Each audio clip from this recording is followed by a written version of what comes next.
I'm making this video because I just couldn't wait anymore. I have done it, and I've published my first book ever. It's called Cove of Storms. I don't have it here with me because, like, I had so many copies of it, like proofread copies, and I had a lot of proofread copies, so I don't even have one with me to display it today, right now. And I would have had to wait because all the proof copies that I had are with my friends and coworkers.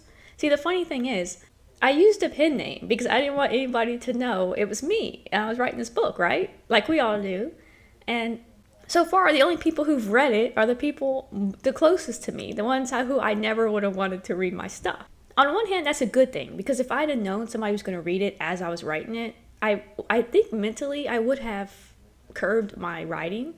Like, I'm consciously aware somebody's going to read it, so I wouldn't want to write anything that could be potentially embarrassing to me. But since I thought nobody was going to read this that I knew, I went all out on it. And now I'm super embarrassed about it for people to read it that I know. At the same time, I have this feeling as in, like, I don't care because it's special to me, as if I've wanted to do this thing and I did it. You know, people are always saying you can't do this or that. You have to be so good at this or you're bad. You can't do this. Like, no, if you want to do it, just do it. There's nobody stopping you, literally. And it's special to me because it's mine. It's my world, my characters, and it will always be there. It's something under my name that I've accomplished that will always be there. I'm going to give you a little summary about it. I don't want to go too in detail because it's all over. It's easy to find the blurb and everything. But it's basically about Matthias, a village dancer who is kind of secretly in love with his best friend, but it's not really acknowledged because it's not requited, or it's not even, his friend doesn't really know about it, should we say. But when his friend ends up dying, Matthias is consumed by grief to the point where he actually goes on a journey to bring his friend back to life. And this involves making a deal with a necromancer. And the price that he asks for is the worst price imaginable, should we say. So he's kind of walking this line of unsure whether to bend his morality by going through with this. But it's either, what do you care about more? Do you care about this person?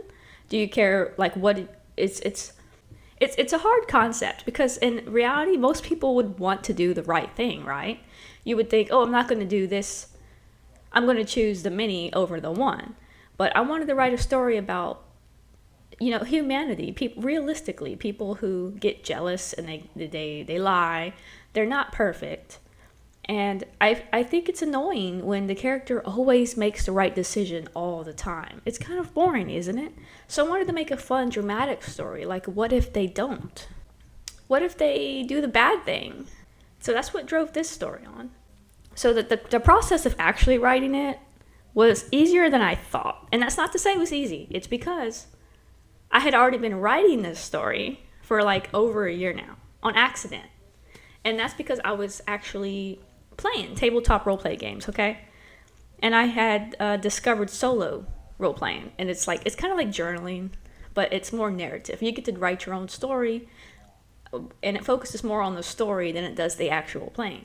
The playing, it only influences if you fail or succeed. And if you fail or succeed, then you have to write that outcome. That helped me a lot because I came up with Matthias. Because when I'm playing these games, like, I always choose to be the rogue or, you know, the archer. So I almost did that. I always made just a normal archer or rogue, but then I thought, if I'm going to be in this for the long term, it'd be kind of boring to play an archer because every combat you would just be shooting, you would just be like, you pew pew. You would never get up close and personal. It'd always be the same thing. Same thing with the rogue. You'd always be sneaking through the shadows. And I wanted something that would invite more confrontation, more fun. So that's why I decided on a hammer. It was totally random, out of the blue. I just decided one day that I want to try a character that goes smash smash. And I thought it would be fun to actually combine that with a character who isn't strong, but is more graceful and acrobatic and evasive. And you can use the hammer like a prop to do the rest of that stuff. Not in like the smash smash way. But you can still smash smash if you want to smash smash. You see what I'm saying? Before that, I've had a lot of practice writing because I had been role-playing online. Like, for those you're not familiar with it, it's like a collaboration of stories with characters that already exist. You play with somebody else, you write part of a story, the other person will respond in character and add to the story.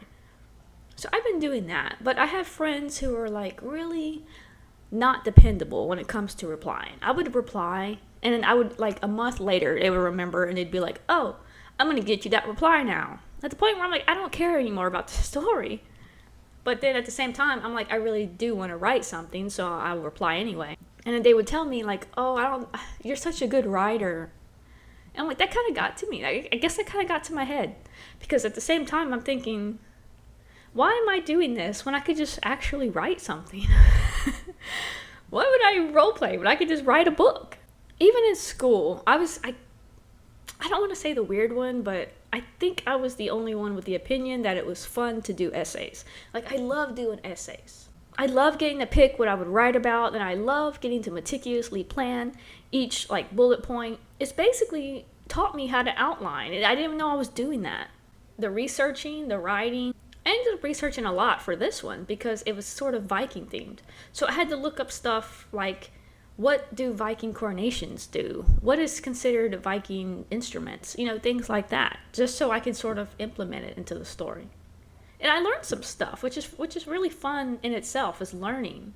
And it was just funny because, like, in school, I got through advanced placement English 4, okay? It was like the highest college class you could take in English.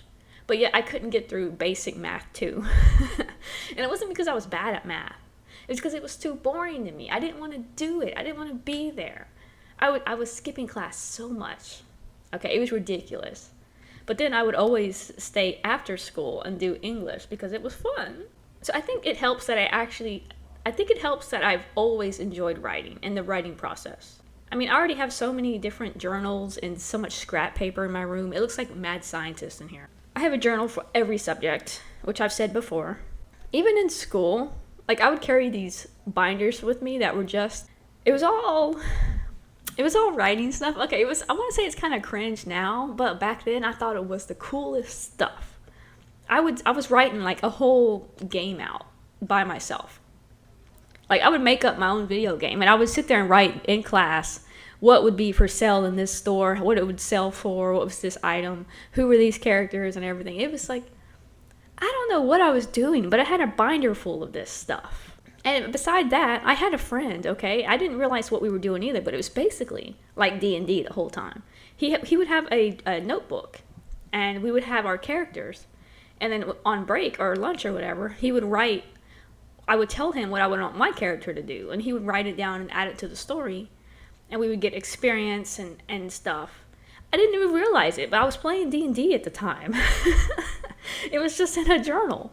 And that was so fun to me. I'm also going to go over the experiences of it, the writing, and the cost, like what each part of it cost me. And I'm going to give you like a total amount at the end, because I know people are interested in that. I watch a lot of those videos myself.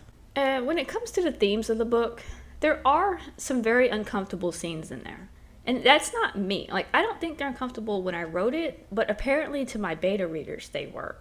I don't like when I'm reading another book, and I get this intuition as I'm reading that the author was too afraid to let their character make a certain choice because they don't want their character to look bad, or they don't want them to be unlikable. I get that, but it seems like they care more about the character's reputation than the reader does, because they're still, at the end of the day, they're still characters. They're just there for the story. And I didn't want to do that. I want to be somebody who is all or nothing. Like, I like to push the boundaries, and I like to make it intense sometimes.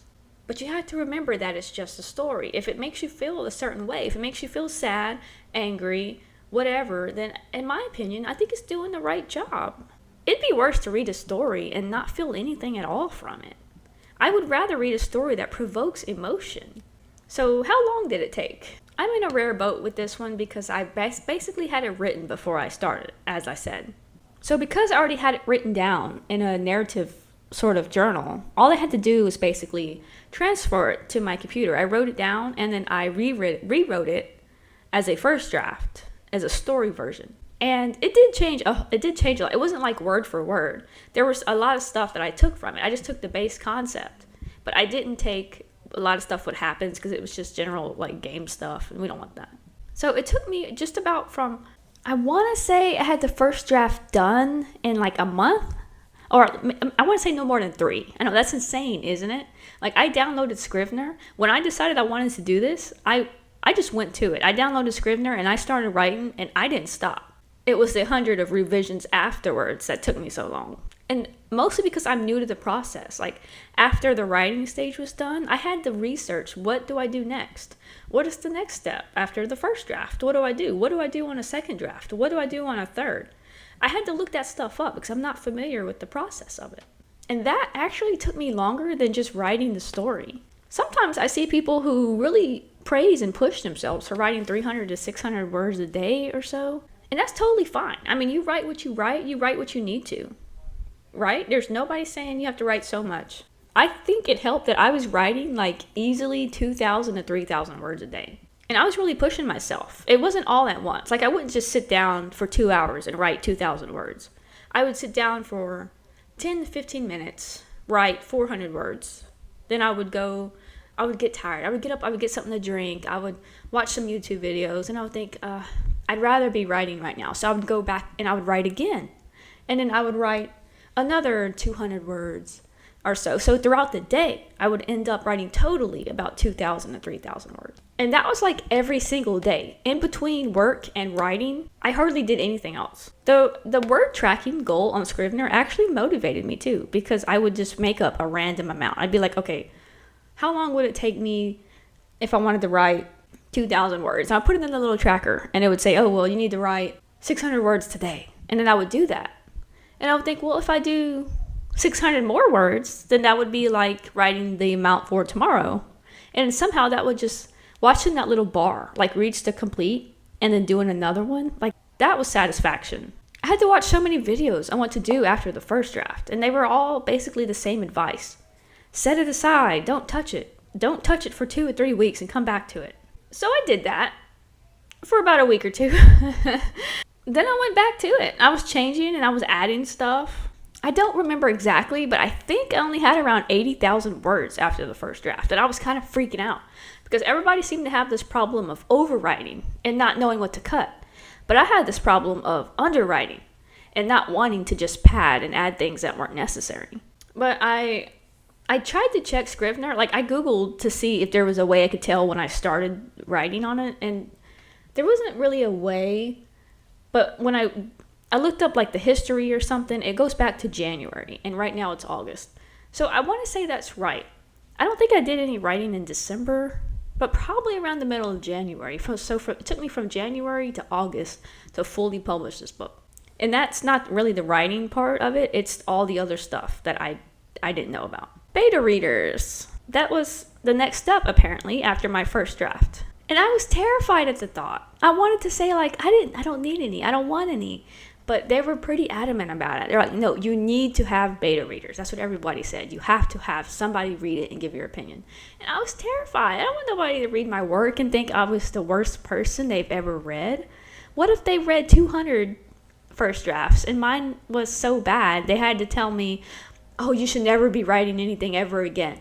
Just the thought of it scares me. It's one thing to write something, but it's another one to let someone read it. And periodically, as I was writing, I was reading snippets to my boyfriend, and he was giving me suggestions, and that was really helpful. But I knew eventually I had to send it off to a real beta reader, and because it wasn't exactly his type of book.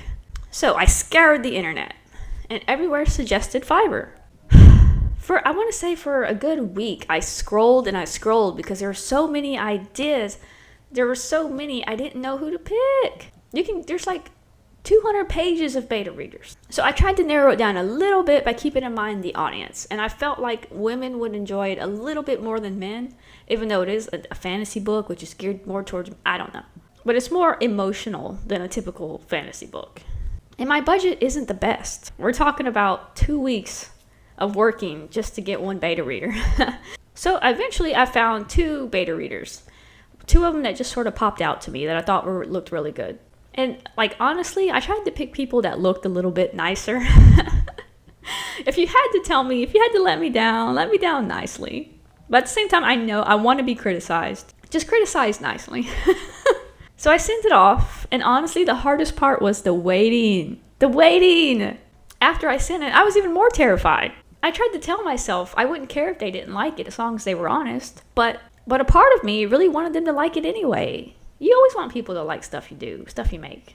I don't really remember how long I waited. It probably felt a lot longer than it was, but it was a good thing because it let me take a break from the draft. Otherwise, I would have kept fiddling with it, and I just would have kept fiddling with it, and it never would have gotten done. In hindsight, while they had it, I probably should have started working on the other stuff that was going to take me longer later on. But again, I wasn't really sure about everything I was supposed to do after the writing, the steps, and I still didn't want to overwork myself. I felt like I deserved a small break while they had it. Like, this was my chance to take a small break, a week or whatever it would be. And I had 2 very different experiences with the beta readers. The first one responded really fast, and I was really impressed with that. She used Microsoft Word to make these little note comments on the side as she read it. And it wasn't just like, it was grammatical stuff, but she eventually, she pointed out my dialogue tags, which I know I had a problem with because I still don't really completely understand how those work. But I put my trust in the grammar corrector software and all that, hope they could fix it. But eventually she said, just be aware of these, but this isn't my area, which I still appreciate that she took the time to point that out, even though that wasn't her particular area that she was supposed to be looking at. So I appreciated that. But she also, as she went through the story, she would write what she was feeling at the time, her emotions, what logically wouldn't make sense, or she would write questions. And then later on, if those questions would get solved, she would answer herself. So, and that was really helpful to me because it let me see what a reader would think while they were reading the book.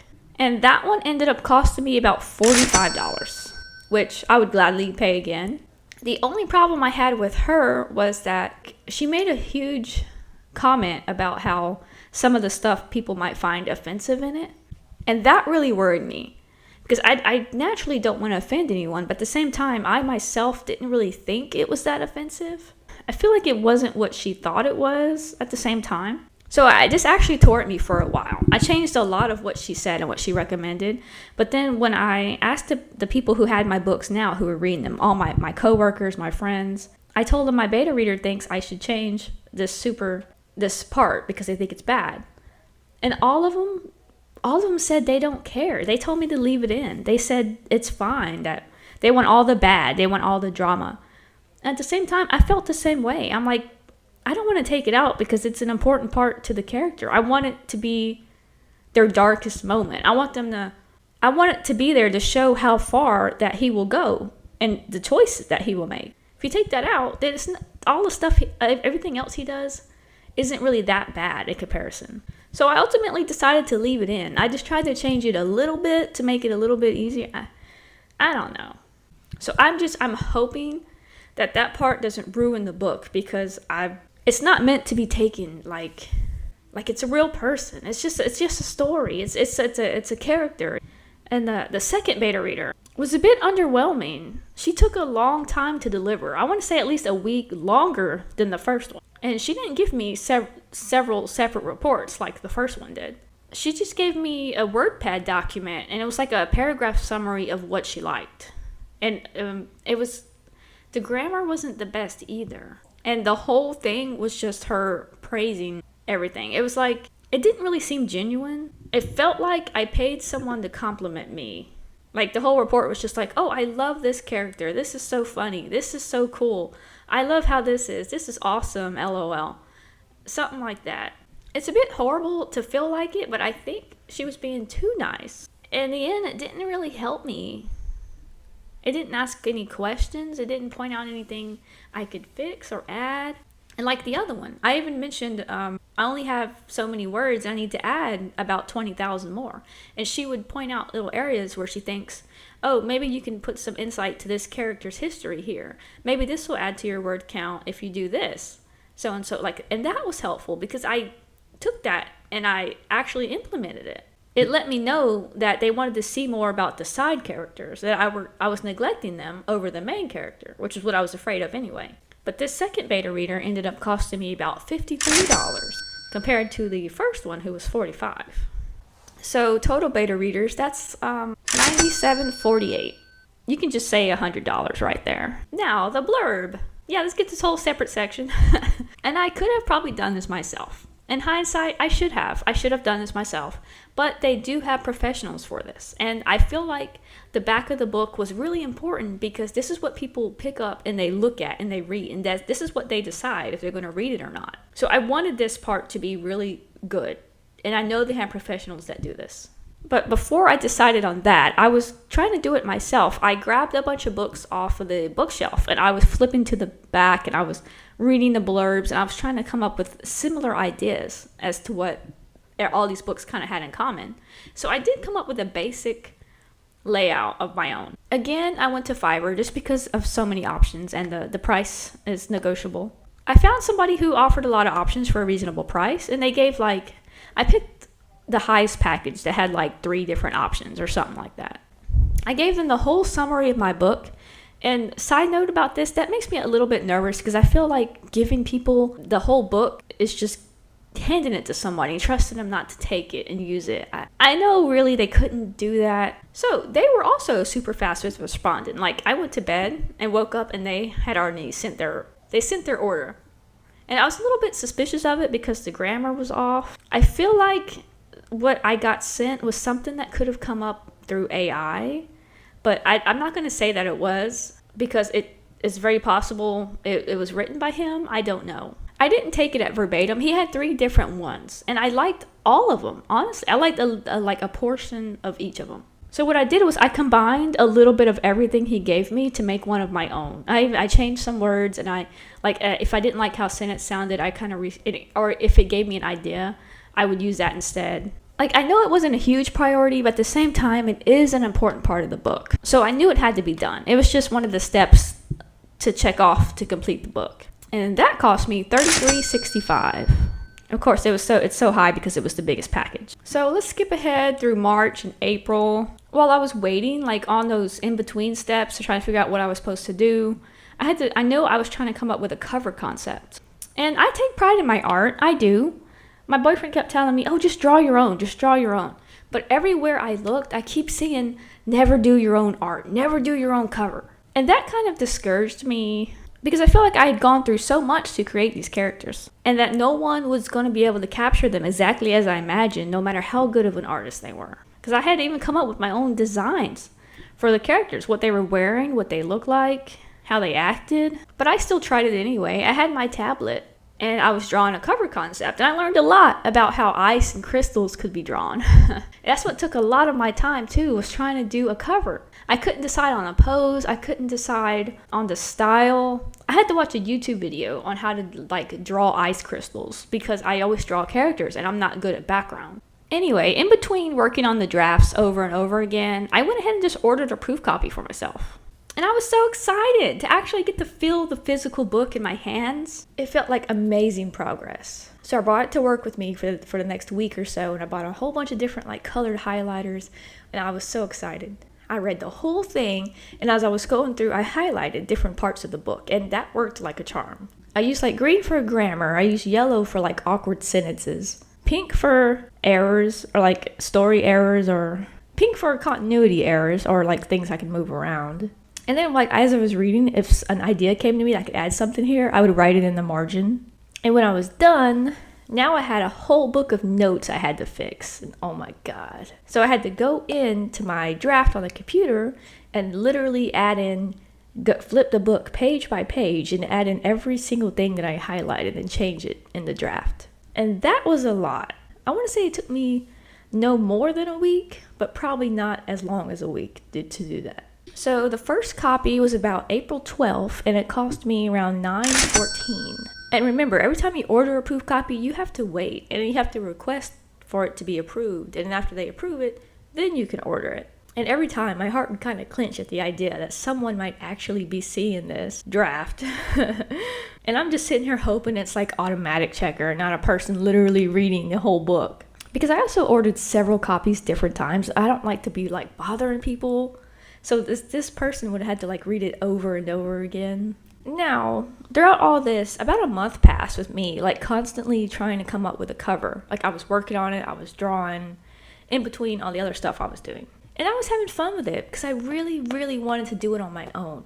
I had this pride in me. And I was I want to be able to say I did everything about this book by myself. I wanted to do the map, I wanted to do the cover, I wanted to do, the writing, the editing, all that. But the simple fact was I just worked too much. I couldn't do anything. I only got 1 day off a week, like if that. And during that time, I barely had time to draw anything. Think about right now, like this book has been out for a few days and I wanted to make a video about it like as soon as it came out. But this is the first day off I'm getting this week. And then I'm still going to have to go to bed early and wake up in the morning so I could open up the store. So this is the only time I get to even make this video about it. So I said, you know what, this is taking me too long. I have to get past this step to get it done. Because for me, the book, it was like done. But all the other stuff wasn't done. The visual parts and the physical parts, the formatting parts and all that. I'm like, I hate that the book is done, the writing, but I can't publish it because it's not. The rest of this is holding me up. So I said, you know what, screw it. I'm just going to hire somebody and get it done and get it out the way. And I really had to eat my pride for this because I was so intent on doing it myself.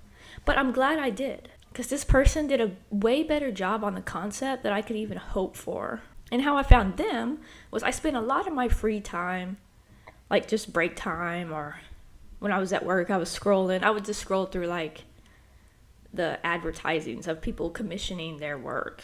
Like I went to Reddit, Fiverr, Etsy, DeviantArt, like literally anywhere that people were giving out commissions. Reddit had the most activity. Like there's somebody posting like every 2 minutes or so. But their stuff was there was so much of it. It was hard to pinpoint somebody who stood out for what I was looking for. And it was hard to find someone who like I envisioned style-wise for it. So I shelved a lot of maybes until one day I saw this post by my current cover artist, Bruno Barros. And for some reason, it really appealed to me. He only had like 3 or 4 images in his portfolio, but I only saw like 2 of them. And I thought immediately, like, that's what I want. And it was so strange because it took me forever. I'm just like, being super picky and all these other ones. But then I seen like 1 or 2 of his, and I had like no problem shoving over this much money. Because I kind of wanted something like that would look like on a card art style, like, Magic the Gathering or Gwent, something like that. Something that was almost realistic, but still fantasy-like. So I contacted him, and I was super nervous because this was the first time I've ever commissioned anybody. I've always just drawn the stuff myself. So I had no idea how the process went. But he was super easy to work with. I asked how much it would be for a book cover and the front only, and he gave me an estimate. Beyond that, what was even more impressive, I told him what I wanted, basically, and he gave me sketches first of the idea before I had even considered accepting anything. And then, he asked if I liked it, then I could consider accepting it and moving on. And I was impressed that I could actually see what the concept would be before I actually committed to paying anybody. And I liked that idea. So that made me comfortable, knowing what I was going to get before paying for it. Again, the hardest part was the waiting. And I think it took him about a month. It was like from May 1st that we started talking to like June 2nd when he sent me the stuff. And here I was every day just like pacing around. Like, is there an update? Because he would periodically send me updates about every week or every... So I didn't want to bother him too much. And, I didn't want to ask him, be over his shoulder and be like, how's it going? What's it looking like now? I was trying to wait. I would space it out a week at a time. And then like every week I would go and ask, hey, how's it going? And he was super nice about it. He was like, oh, you're the commissioner. You can ask me whenever you want. But at the same time, I'm like, I know I wouldn't want to be bothered that much. But I'm just glad. Every time he gave me an update, it was exciting to see a little bit more progress. And I gave him creative freedom. I basically just needed this. I showed him the concept of the original character design I come up with. I just needed this character and some kind of scene with a hammer and some kind of like ice scene or something. And then I gave him creative freedom. So he added a little bit here and there and asked me if these were okay. And I said, yeah, that's totally fine, So I loved how it came out. I'm very pleased with his work, and I'll probably go back to him for the sequel. Yes, there will be one. So please, if you're looking for a commission, please give this amazing artist a look out. And the cover was the most expensive part of the process, coming in at $425. So immediately after that, I had to see the new physical book with the new cover on it, right? So I ordered another proof copy. This clocked in at $9.77. And that one I promptly lent out to my coworkers who so badly wanted to read it. And to this day, they are still passing that around. I don't know if that's good or bad. And it was so embarrassing because, like I said, I used a pen name, so nobody would know who I am, right? And the only people who knew I wrote anything were the people who knew me. And then even my boss was like, "Oh, I want to read your book. I want to read your book." And I was like, "No, you're absolutely not going to read this book."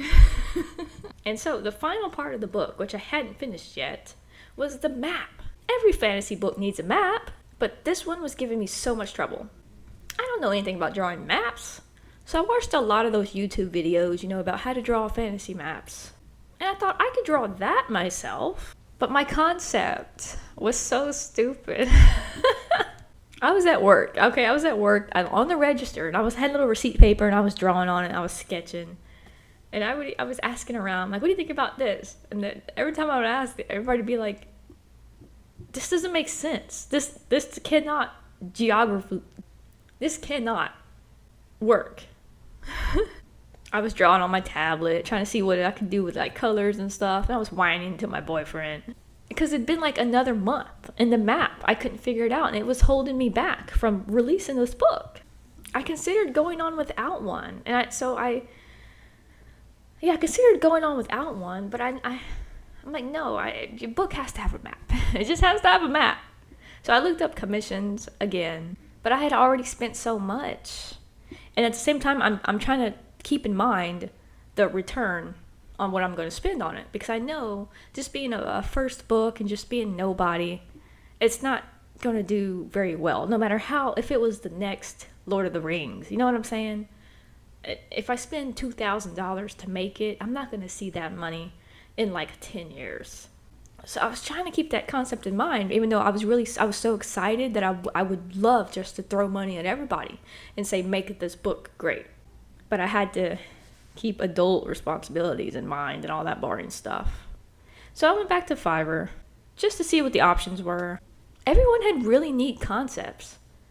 But the thing about Fiverr is it's a bit strange. Like, it's hard to see people's portfolio because they always show what their person requested, and what somebody requested they could have just done, but they could do other stuff too.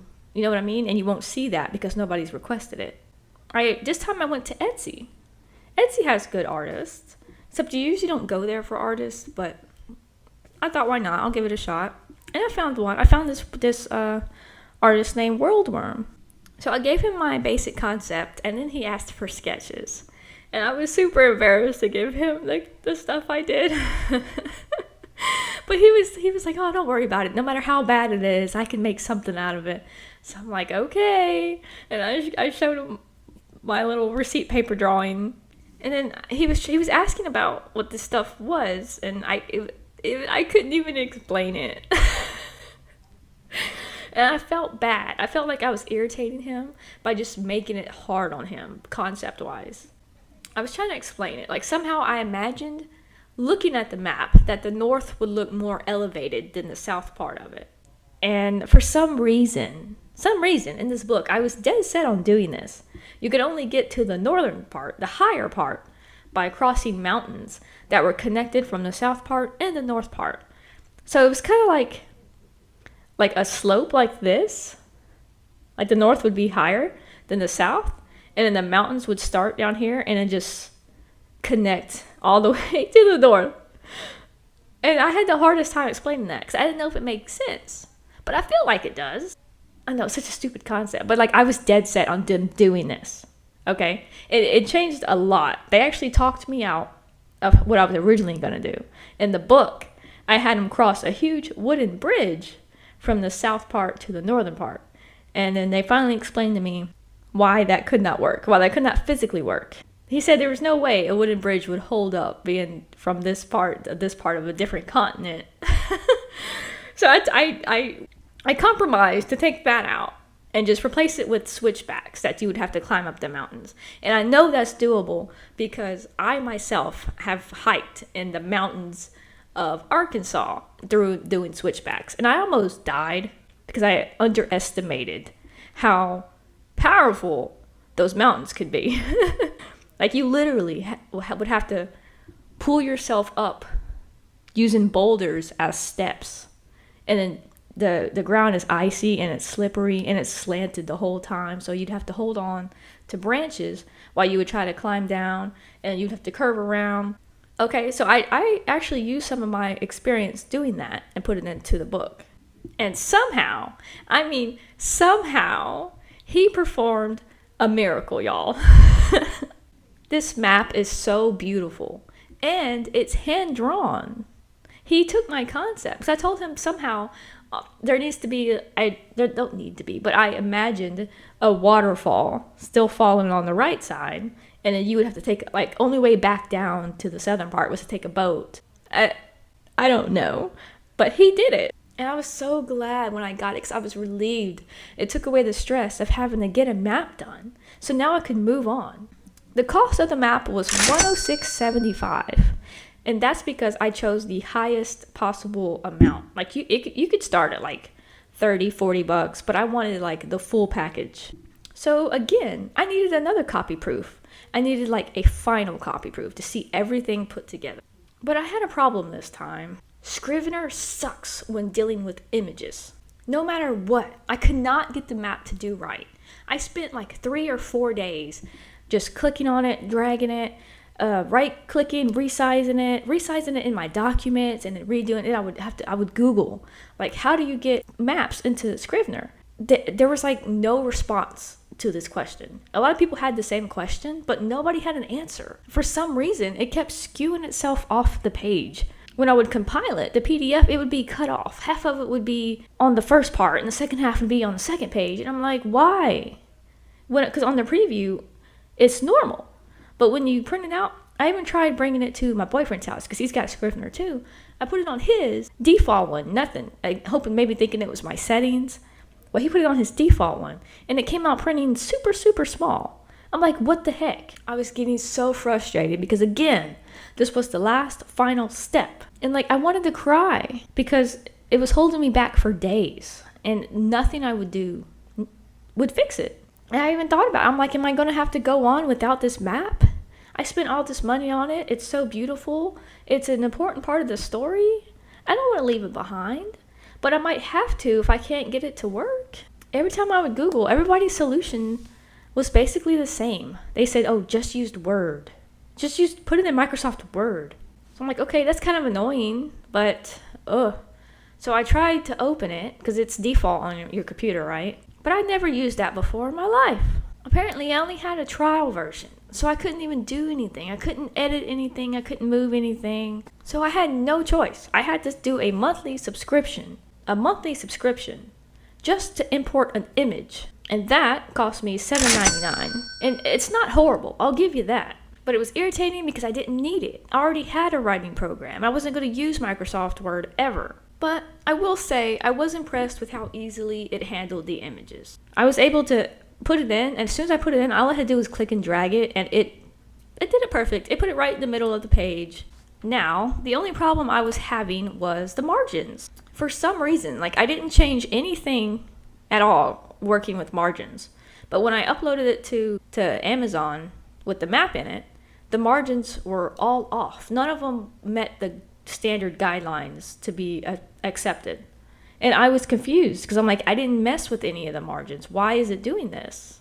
Again, for days, I wrestled with frustration trying to get these margins to do right. I followed Amazon's basic instructions for the guidelines, what margins to use. And I put that in, and they were already there, the ones I was using. So I'm like, why is it doing this? It seemed to work fine, and then it didn't. So I finally played around until I just got something to fit in the margins. And then I ordered another proof copy, because this was supposed to be the final version. Everything's done. All I would need to do is to make sure it looks good when it's printed. And for some reason, this copy ended up being over 500 pages. And when I got it, I realized that the margins were off so badly. It put them, like, everything in the very center and so much margins around it that it added almost 200 pages to the book. That one ended up costing me $11.66 because of the margins. The formatting was off. It was a really thick book. And I know they have people who you can pay to format this. But I looked it up, and the prices are insane. It's like hundreds through thousands of dollars just to format like 10K words of your book. So I'm like, do you know how much it would cost me to format a 90K book? I don't understand, because like when I do it, all I do is select all and then change the margins. So I don't really know what they're doing to where they have to actually do every page. Why does it cost so much to select all and change the margins? Am I not seeing something? So there was no way I could hire anybody for that. And for the final copy, I finally ended up getting in the margins to where it looked acceptable. Because something I kind of wanted to keep in mind was the very first proof copy I ordered. When I opened it up, the words were too much far into the page that you couldn't really see them unless you literally like broke the spine and cracked it open and looked at them. So I wanted to try and keep the words slightly away from the middle enough to where you didn't have to open the book so far to see it. And I think when I got this final proof copy, the margins are still a little bit off. They're too much, but at the same time, I think it's just fine, because if you just open it comfortably, then it looks normal. If you force it open, then it looks like the margins are too far. But I think I'm happy to where it ended up. And the final proof copy ran me $10.53. So all 4 proof copies together totaled out at $41.10.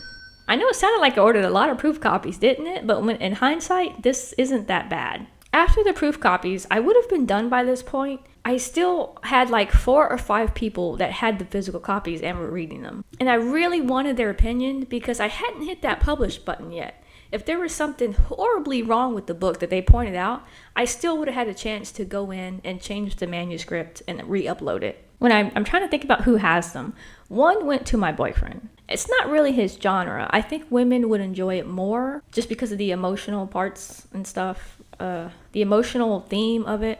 And he reads really fast, but he hadn't even started it yet to this day. One went to my coworker who said she wanted to get back into reading. And she's like, 24, 26, something like that. One went to my other coworker after he failed his GED test, his reading part. So he said he wanted to practice more reading. And when I showed him the back of my book, he kind of got excited about it and said it sounded really good and he wanted to read it. But he hadn't started it either. And after a couple of weeks, when I saw him again, my boyfriend's niece, who is in high school, she had started reading it first. And she was excited. Like, she loved it. She loved it.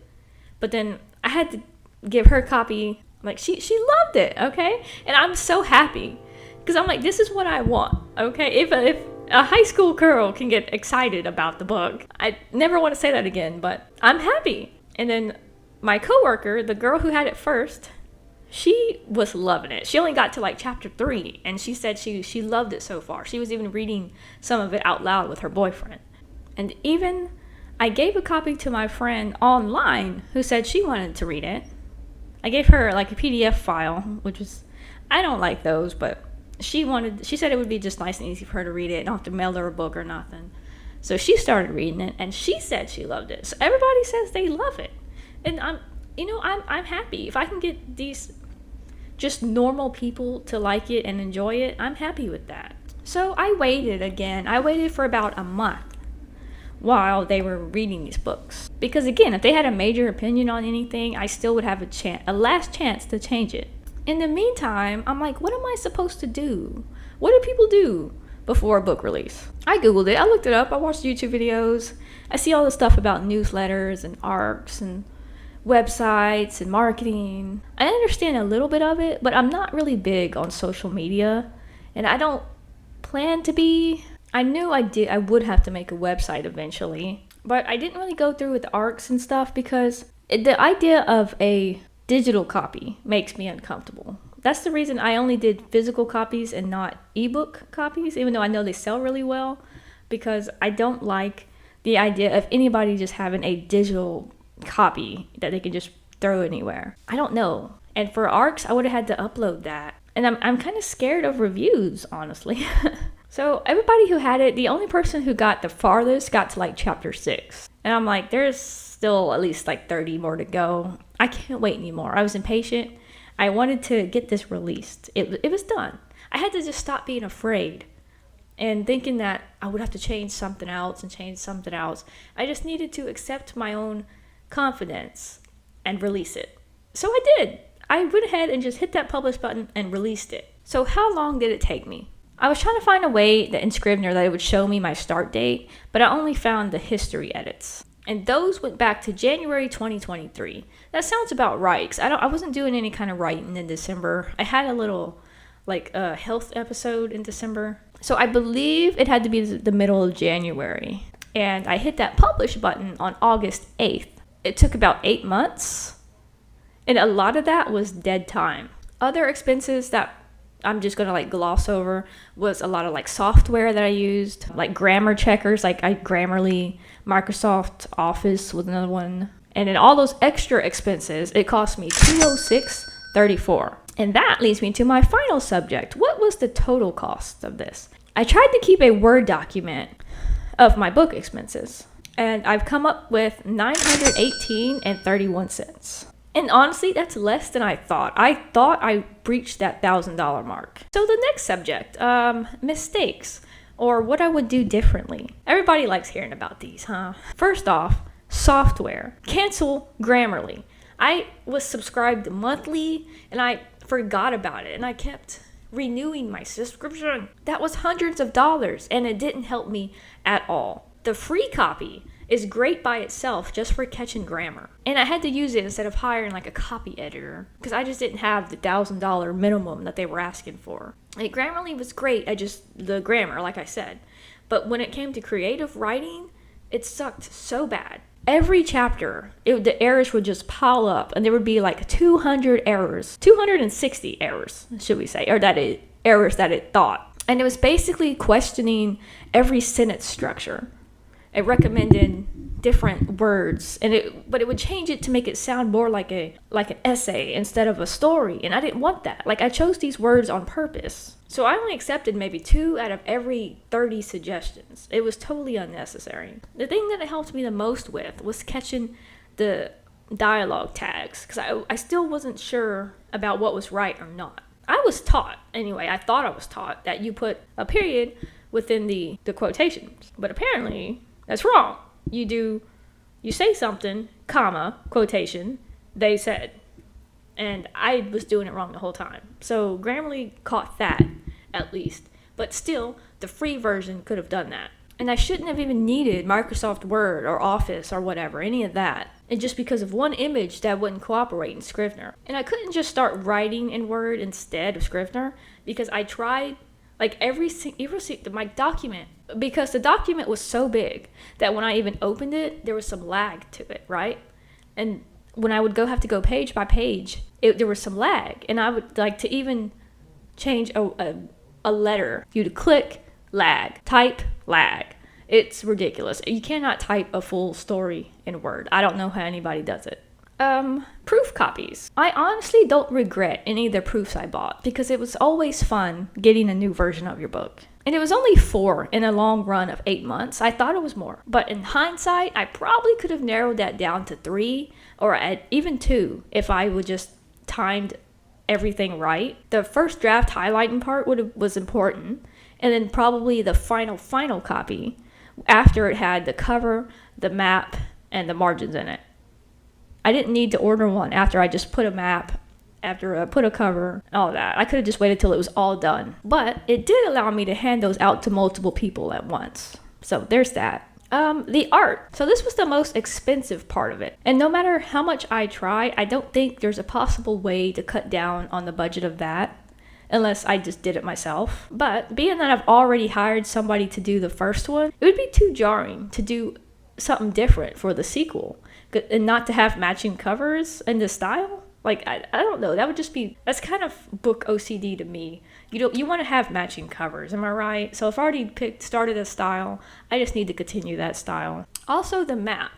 The only problem was myself and not realizing that I should have asked for the specific dimension that I was going to make for the book. Most people make 6x9s. That's a common size, right? But I wanted mine to be a little bit smaller. And when I put the map in, I made my book 5x8. The map didn't stretch the whole page. So I think it's drawn in the dimensions of like 6x9 or something. So instead of filling up like the whole page, it only does this much about it. So I know for next time to make sure that I ask for the correct dimensions of the image. Oh, the blurb. This is an easy one. I could have done this myself if I just hadn't been being lazy, but I was just too eager to get it done and to mark off another step. Beta readers. The first one was great. The second one just wasn't for me. I don't know. I wish my friends around me would offer good feedback about what they liked and didn't.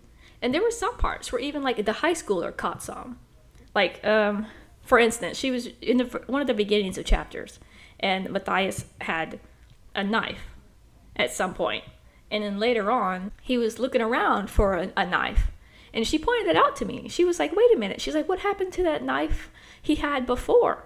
And then I tried to skim it. And I'm like, you know what? You're right. Thank you for pointing that out to me. So I was able to actually go back in and change that for her. And then I asked her also about like some of the stuff the beta readers pointed out. Some of them said that, or one of them said that it was kind of confusing to tell who was talking sometimes. And I asked her, I'm like, do you have trouble figuring out who's talking? And she said no. She didn't. It was always kind of obvious to her who was talking. I'm like, okay, well, that's good. That's good. So I don't know. I wish there was a way that I could see how beta readers were going to respond before I pick them, because there are just so many. Time management. This was a huge one for me. And I don't want to say this one cost me money, but time is money. You know what I'm saying? There was a long stretch of time, several times, where I wasn't doing anything but waiting. And I should have had everything planned out. I was just kind of winging it step by step. Like the cover, for instance. I didn't know it was going to take a month to complete. So that was a month of me not really doing anything. I might have fiddled around with it some or other stuff. But in reality, I should have maybe started commissioning that early on, and then I still would have worked on the rest of the book while he was doing that in the background. That way, when I had gotten it, probably the other steps would have been done too, and I would have been closer to being finished all at once, instead of having to draw out certain times for every step. Same thing with the map. Like, that took about a week, and that was another week of me not really doing anything but constantly checking my phone for an update. I could have, like, for instance, I could have commissioned the cover, and then while that was going on, I could have commissioned the map at the same time, and then while that was happening, I could have worked on the blurb. I could have done some more of the drafts. I could have done literally anything. I could have ordered another proof copy while I was working on the blurb, but I waited too long to start anything. So if I'd taken my advice and cut some of those costs, it'd be about $322.16 less than what I did. And that's just if I cut like one beta reader, the blurb writer, half of the proof copies, the unhelpful grammar aids, and the monthly subscription fees like Microsoft Office. If I took those out, that's over $300 less I would have paid. And let's see, $918 minus $322. So that's about $596 instead of $900. That's $600 instead of $900. And that's money I could have used on something else for the book, like the second cover, for instance. So let's do more math. And yes, I'm aware of how bad I am at it. Okay, but we have calculators in this day and age. Unfortunately, because of printing costs, if I sell my book any lower than like $14, I'd be making 4 cents per purchase. I'd be making 4 cents per book. The royalties right now per $14 book is like $3. So I only make $3 per every purchase of the book. And I hate that it charges people so much. Like, I wish it wasn't that expensive. I feel really, really bad about that. If it wasn't for the royalty fee, then I could divide 918 by 14 and have to sell 65 copies in order to break even. After that, then it would be considered a profit. But because I only actually make $3 per book, I would have to sell 306 copies before I could meet my cost of making the book. That's insane, isn't it? Because I can hardly imagine right now myself selling 10 copies, let alone 300. Now, let's say if I cut my costs like I should have and only spent about $500 to make the book. Now divide that by 3 for royalties, and I would have to sell 166 copies. which is about half. And I mean, that's more doable than 300, I would say. Now let's say, hey, can I quit my day job and do this? I highly doubt it, but let's do the math anyway. I make right now about $14 an hour as an assistant manager. I won't get into that because that's kind of personal, but basically one book equals 1 hour of pay. So I work about 40 hours, and that's a 1-to-1 ratio, right? So let's say I make about $500 a week after taxes and all that. How many books would I sell in order to make $500 a week? And remember, I only actually get $3 per purchase. So now you have to remember that one book equals $3. 1 hour, 14. Let's say just even half of that. If I sold 84 books a week, that'd be about like $250. That's not counting taxes or hidden fees or whatever else they can always find to hit at you with. So that future looks grim. But I'll tell you, it's still possible. Just because it's unlikely doesn't mean it's not possible. But I'll also tell you, I didn't do this for profit. I really wanted to do it. This idea that even if no one ever likes it, the fact that it's mine, that I've created it, and I have something that will always be there, and I've accomplished. I can take pride in that, and I can tell people, hey, I wrote a book. I'm actually a published author. And hopefully I've learned so much that I'll only learn more and more and more from here. Well, I hope it was somewhat entertaining for you, as cathartic as it was for me. And if you'd like to consider grabbing a copy, I'll put it in the link below, as well as everything else, the credits, the who I used, and I'm excited to see where I go from here. Isn't that fun? Isn't that exciting? I'm excited. Okay, so thank you for watching, and I hope this was helpful for you.